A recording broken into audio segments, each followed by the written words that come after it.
सुन करके संतों की कल्याण वाणी और मन का अंधेरा मिटाते रहेंगे, मन का अंधेरा मिटाते रहेंगे। संतों की कल्याण वाणी सुन करके हमारे मन का जो अंधेरा है, अरे बाहर की रोशनी तो देखिए प्रकाश से, बिजली से ये दूर हो जाती है, लेकिन हमारे मन का जो बंधो अंधेरा है ये कैसे मिटेगा? इस मन के अंधेरे को मिटाने के लिए देखिए बराबर प्रयत्न करते रहना चाहिए और सत्संग का सेवन करते रहना चाहिए। इसीलिए देखिए सभी ऋषियों ने, मुनियों ने हर जगह कहा है कि सत्संग ही तीर्थ है। मुद मंगलमय संत समाज हो और जो जग जंगम तीर्थ राज हो, जो जग जंगम तीर्थ राज हो। तो ये चलता फिरता जो प्रयाग है, ये सत्संग रूपी जो प्रयाग है, इस प्रयाग में जो डुबकी लगा देता है देखिए उसका जीवन महान हो जाता है। इसलिए हर मनुष्य को चाहिए कि चलते फिरते प्रयाग में डुबकी लगा देना चाहिए कि जिससे हमारे अंदर की सारी कलुषित भावनाएं दूर हो जाए, सारा आडंबर अंधविश्वास हमारा दूर हो जाए। देखिए हम लोग प्रतिमा की पूजा कर लेते हैं, कोई मूर्ति बना करके देखिए उसकी तो आराधना कर लेंगे, लेकिन घर में अगर माता पिता है तो उनके चरण हम लोग नहीं छुएंगे, उनके चरण हम नहीं छुएंगे, उनसे नमस्कार नहीं करेंगे।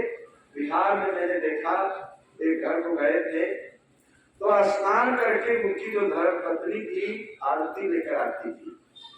हम लोग भी 2-3 दिन रहे तो आरती लेकर आए और आरती लेकर पति के ऊपर उतारती थी। तो मैंने कहा ऐसा रोज करती हो? कहीं हाँ, लोग पत्थर की मूर्ति पर जब करते हैं तो जिंदा पर करने में क्या है। तो पति से तो देखिए क्रोध में हम लोग बोल देती हैं, लेकिन मूर्तियों के आगे जब देखिए देवियां जाती हैं तो बिल्कुल भाव विभोर हो जाती है। अरे पति ही असली देवता है। तो रोज देखिए स्नान करके आरती लेकर के वो आती थी, आराधना करती थी, चरण छूती।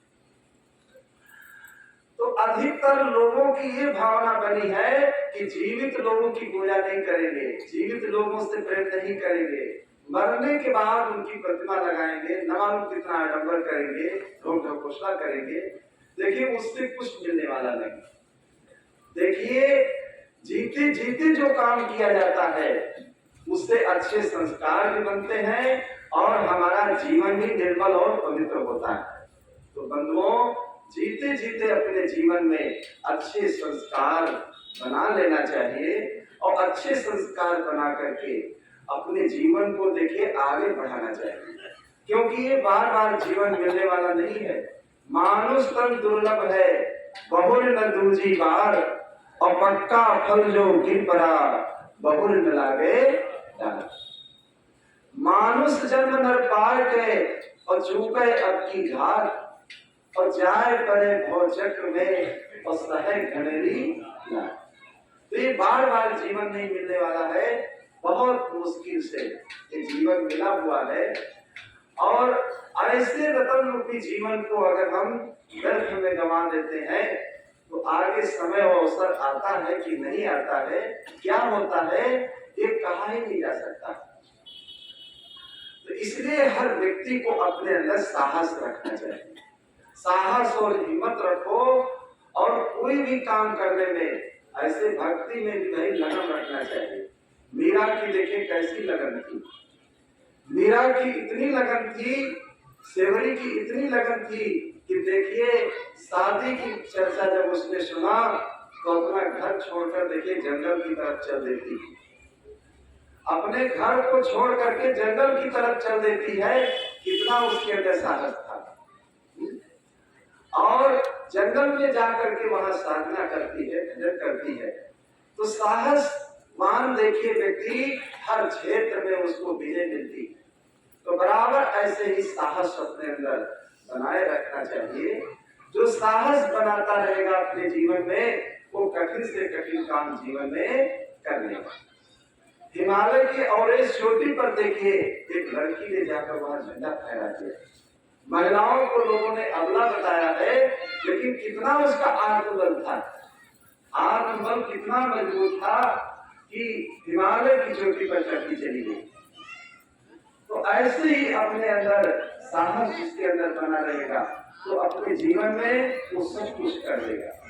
और जो साहस अपना छोड़ देगा, तो जीवन में कुछ नहीं कर पाएगा।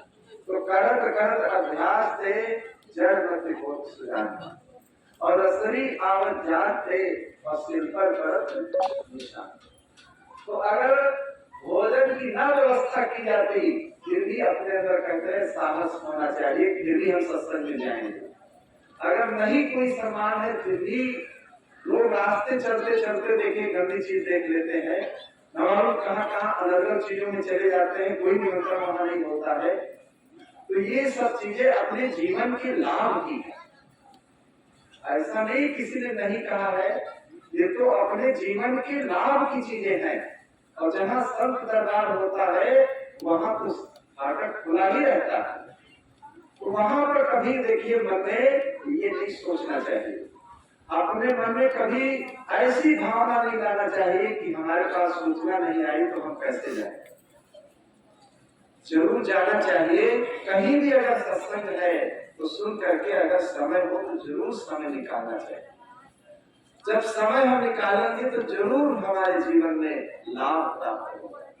इसीलिए सद्गुरु विशाल साहब ने कहा है कि लाभ जान सब कुछ करें, क्षमा लाभ भरपूर, को धारे श्रेष्ठ नेटे शकल अपूर।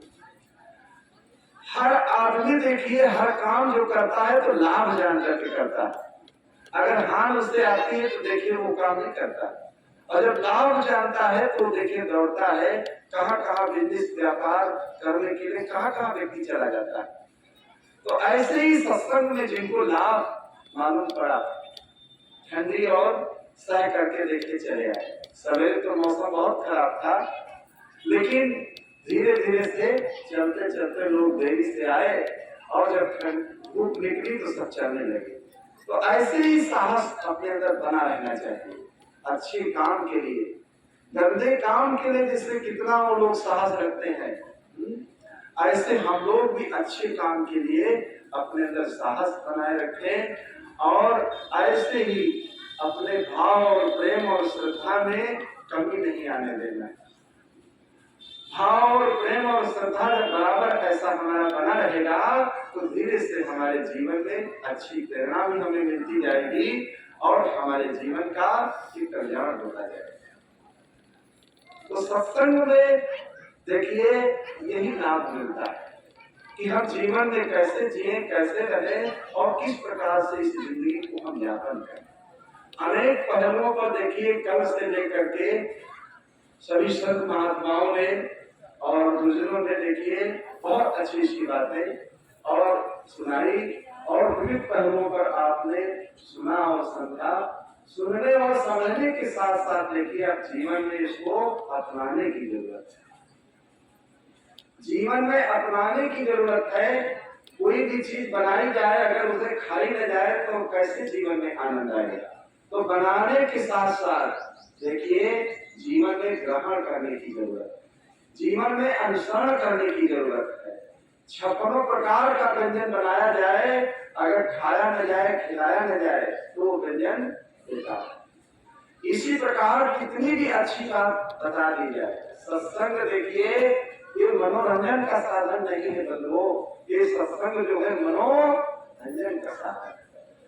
आजकल मनोरंजन के साधन तो बहुत हैं, लेकिन यहाँ पर मनोरंजन कराया जाता है कि हम मन को कैसे संतुलित करें, अपने मन को हम कैसे शुद्ध बनाएं। तो हम जब हमारा मन जब सही हो जाएगा तो सारे सिस्टम हमारे अच्छे हो जाएंगे, हमारे घर की और परिवार की सारी व्यवस्था देखिए पवित्र हो जाएगी। तो ये 2 दिवसीय सत्संग से देखिए यही आप सीख लेकर के जाए कि ऐसा ही साहस रखते रहना कि जैसे इस ठंडी में देखिए इतना सहन शक्ति बना करके फिर भी आप लोग आए, और ऐसा अगर साहस बना रहा तो देखिए जीवन के कल्याण होने में देरी नहीं, बिल्कुल देरी नहीं लगेगी। तो ऐसे ही प्रेम भाव, श्रद्धा, लगन, उत्साह सबका बना रहना चाहिए, और संतों से, गुरुजनों से अपने जीवन को हमें जोड़ करके इस जीवन को हमें आगे व्यतीत करने की जरूरत है, और इसी में जीवन का कल्याण है। बोलो सद्गुरुदेव की।